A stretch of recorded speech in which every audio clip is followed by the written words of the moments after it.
part of our mental health season, we are exploring how death affects our teenagers.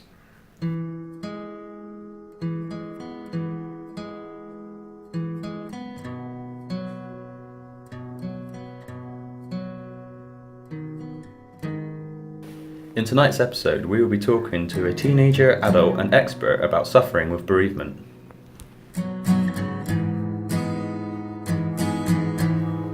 Each year, around 2.5 million people die nationwide. Each death leaves behind an average of 5 grieving survivors.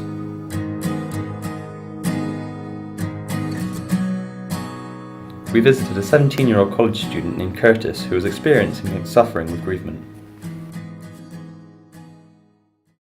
My name is Curtis Robbins and I'm 17 years old. I've lost my grandmother. I lost her when she was 68 and I was 7 years old when I lost her. 78% of 6 to 16-year-olds have said that they have been bereaved of a close relative and friend.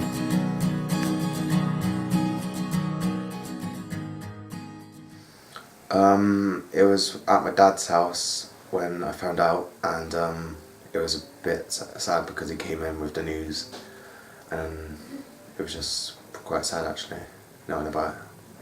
I had all my friends there with me and supported me for it all, and everyone just helped me through it and I became happy. Some social workers and my mother helped me as well, so like they came and talked to us about everything and made sure that I was right.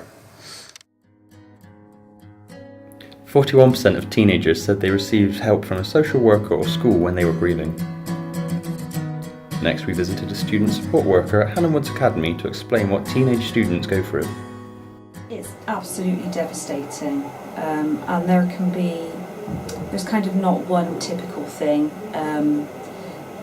It's not only about losing someone, but it's also about how that will change their life. So if someone came to me and they'd lost a parent or a loved one, I would ask what they wanted. I would try and find out what it was they were looking for. But a typical piece of work that I will do with students around bereavement involves kind of working through a sort of a little booklet really, and it just looks at different thoughts and feelings. It helps them to remember their loved one and connect with their loved one again and kind of revisit younger times for the student that they'd experienced with their loved one. And then they might also choose to do something like a memory box, so that would be about putting things in the box that, you know, either photographs or things that were symbolic to that person. And then they can kind of keep their little work booklet that they've done, they can keep that in the box too and just get the box out and go through it all. It's just kind of a tool really to help somebody work through some of those processes. But I mean, grief affects people in all sorts of different ways. I've experienced it myself and I was really, really angry for a very long time.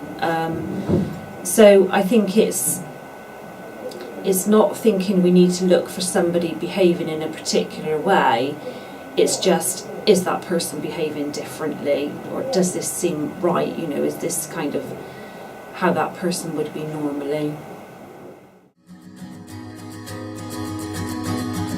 95% of parents say that when their child loses a close relative or friend, they notice differences in their behaviour. Finally, we spoke to 21-year-old Courtney, who spoke about how she coped with bereavement as a teenager. My name is Courtney and I'm 21. My grades dropped and I stopped going out, stopped speaking to my friends. Whenever I feel down, I just talk to someone. I did more activities with like my friends and family. Through the 5 steps of bereavement, so she understood what I was going through. Every day, more than 100 children are bereaved of a parent in the UK. This means over 24,000 children are bereaved of a parent each year in Britain. Allow yourself to feel what you're feeling, even though at times it's very overwhelming and difficult. Know that it will pass, but don't isolate yourself.